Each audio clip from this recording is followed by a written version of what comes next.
Okay, so let's get into the second argument for week 6. So this is called the repugnant conclusion argument. Derek Parfit, who died only this year, is a very influential contemporary English philosopher, and by English I mean he's from England, and he is mostly known for his work in ethics. He wrote like 2 books, but they're very long. um, he was the sort of person who took a long time with his work. He was never particularly rushed. And he got to be in that position by the things that he did write were very good, and very highly cited and discussed. And so there was not a lot of pressure on him to do new work. So he wrote one book. I don't remember what it's called. I think it's called Climbing the Mountain, something like that, which is about ethics. It's not about mountains. And then his second book, whose name entirely escapes me, was this thing which everyone knew about and had been circulated in its entirety as sort of a manuscript. But it took a lot of cajoling for him to actually get it published, and I think it was published only very recently. I don't think it was published after his death, but very near to his death. In any case, we're looking at just one of the many contributions that he made to contemporary ethical theory. And so the repugnant conclusion argument is geared towards refuting at least particular versions of utilitarianism.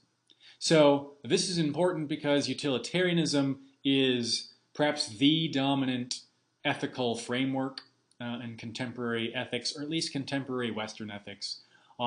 It's the way that ethics are often thought of in the political realm, where the goodness or badness, the rightness or wrongness of an action depends solely on its consequences, right? So utilitarianism is a version of consequentialist ethics.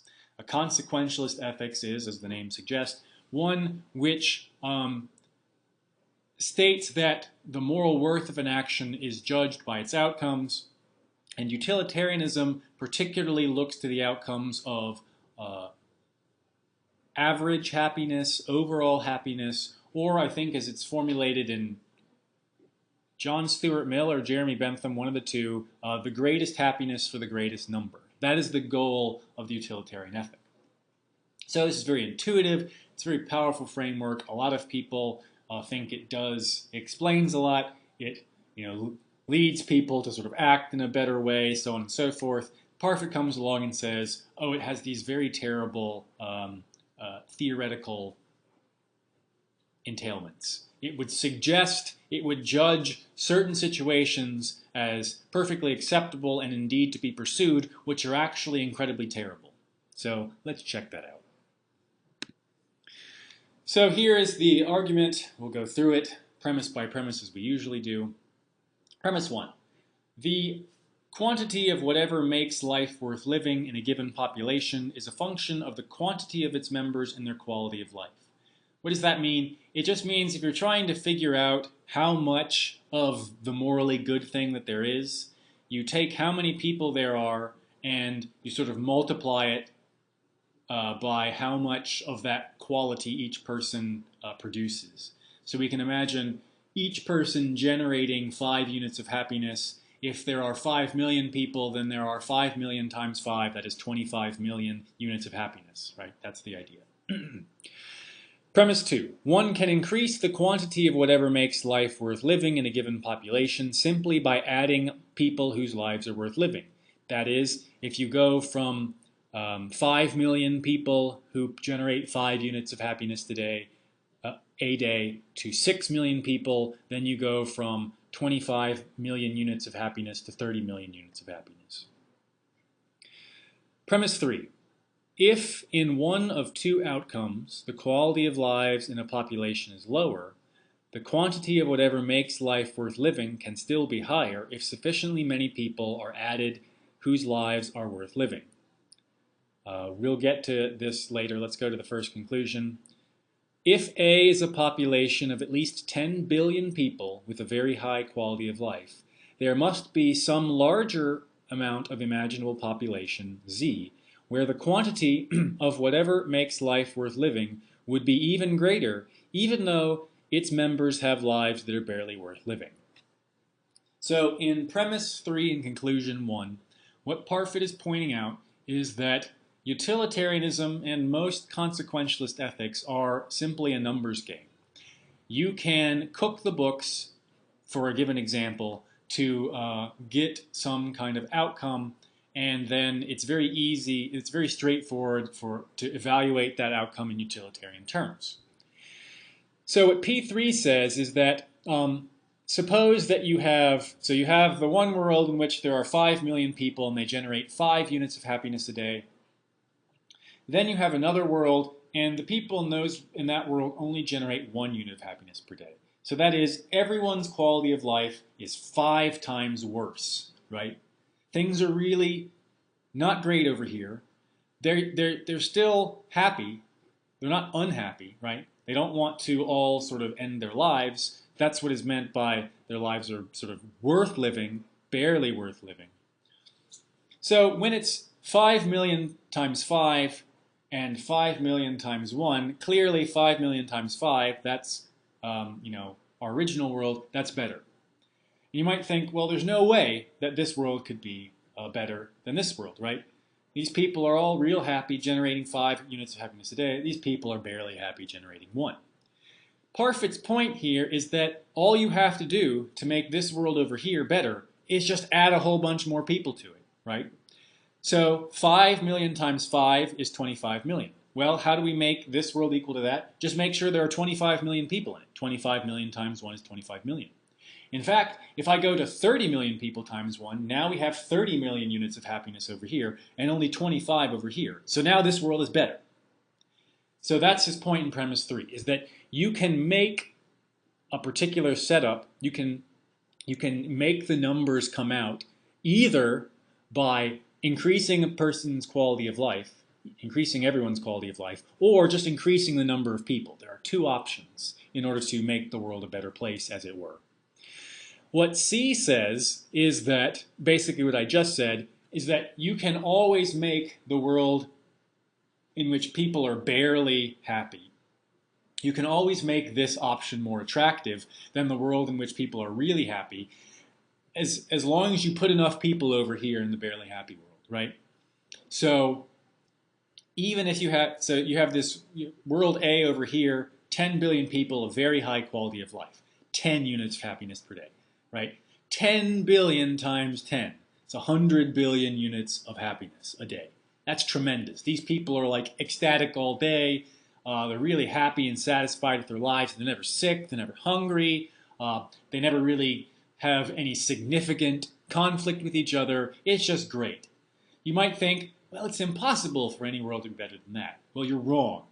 Parfit is saying that on this utilitarian way of looking at things, I can make this world in which everyone is kind of, they're not sick, but they're kind of achy. They sneeze. They got allergies. They kind of get in each other's face a lot. It's like living in Philadelphia, right? Everyone's kind of rude and sick all the time. And so, you might think, well, there's no way that that world can be better than this world. And Parfit says, well, just put more people in it, right? So we have 100 billion units of happiness per day over in world A. How do we get to make this world better? Well, we just have to put more than 100 billion people in it. So when there are 101 billion people over here in the world in which everyone generates 1 unit of happiness per day, then that world is better than this world. Okay? So that's what we've gotten to so far with C1. Continued. Premise 4. If, other things being equal, the best outcome would be the one in which there is the greatest quantity of whatever makes life worth living, one outcome is better than another if the quantity of whatever makes life worth living is greater. Conclusion 2. If, other things being equal, the best outcome would make the one in which there is the greatest quantity of whatever life worth living, Z would be better than A, right? So that's just saying the world in which there are 101 billion people, each of whom generates 1 unit of happiness per day, that world is better than the world in which there are 10 billion people who generate 10 units of happiness per day. Right? That's what conclusion 2 is saying. Premise 5 says, that's ridiculous. Obviously, this world is worse. Obviously, this world, which is crammed with people, which is just like this giant Earth-sized Philadelphia, obviously that world is garbage, right? No one wants to live there, and we shouldn't try and make that world a reality. That world is way worse than A, even though there is more happiness in it. And you might think, well, it's because there's only a little bit more. Fine, 200 billion people, 300 billion people. Just keep doing it until that number of total units of happiness just absolutely swamps how many there is over here in world A. The idea is no matter how much you increase the number of people over here, that world Z is worse than A because each person's individual quality of life is not that great. Okay? So that's what P5 is saying. P5 is saying what utilitarianism, at least in the simple form, tells us about the comparison between two worlds is just utterly ridiculous. Conclusion 3, it is not the case that, other things being equal, the best outcome would be the one in which the greatest quantity of whatever makes life worth living. And I apparently did not finish the sentence. No, I did. The one in which there is the greatest quantity of whatever makes life worth living. So conclusion 3 is just saying, well, the utilitarian, or at least the simple utilitarian who says the best outcome is the one that creates the greatest happiness for the greatest number is just wrong. It cannot be the case that the sole arbiter of moral worth is how much of the good stuff is created. There has to be something about how the good stuff is distributed, right? So if there's 10 billion units of happiness, then it has to be distributed in a particular way, or the happiness has to come from a variety of. I mean, we don't have to get into the specifics here, but the point is that it can't just be about the numbers, the gross number, right? There has to be something else involved. Otherwise, we're forced to say that world Z is better when obviously it's way worse. And more importantly, if world Z is better, according to this utilitarian way of thinking, then world Z is the world that we should try and make happen, right? So this isn't some idle theoretical speculation. This is like telling us, okay, well, to make the world a better place, what we need to do is tell everyone, just start making babies. Don't worry about, how you can afford it. Don't worry about how great or not so great the life of your children is going to be. Just make a whole bunch of them. And just make sure that they don't want to kill themselves, right? That's essentially what the advice for creating Philadelphia world, as I've called it, would be. And that's just obviously very bad advice. And so there's got to be something wrong with this straightforward utilitarianism, according to Parfit. So that's why it's called the repugnant conclusion argument, because it says that Philadelphia world is the world that we want, and that is repugnant. It is a repulsive idea that that's how we want things to be. If any of you are from Philadelphia, I don't necessarily mean to insult you. I lived there for a while. It's not that bad, but I could insert any large city in which people are kind of mean to each other, and there's a lot of poverty, and it's kind of cold, and so people get sick a lot. That's just what I'm getting at. So, as I've already explained, the repugnant part is premise 5. Z is worse than A. Parfit is saying, and I've already explained this, so I'm just repeating myself, Parfit claims what he takes to be obvious, namely, the world in which there are 50 billion people who all have lives barely worth living is not better, and is in fact worse than the world in which there are 10 billion people who have lives extremely worth living. But the standard utilitarian viewpoint can't say that. It doesn't have the conceptual resources to say that Z is worse than A. It is forced to say that A is worse than Z. And so, because it's forced to say that, there is something wrong with its conceptual apparatus. That's the idea. There's something wrong with the theory. So, again, this is supposed to be absurd. Now, you're not forced to believe that it's absurd. You can just deny premise 5. You can say, no, What matters is the amount of happiness.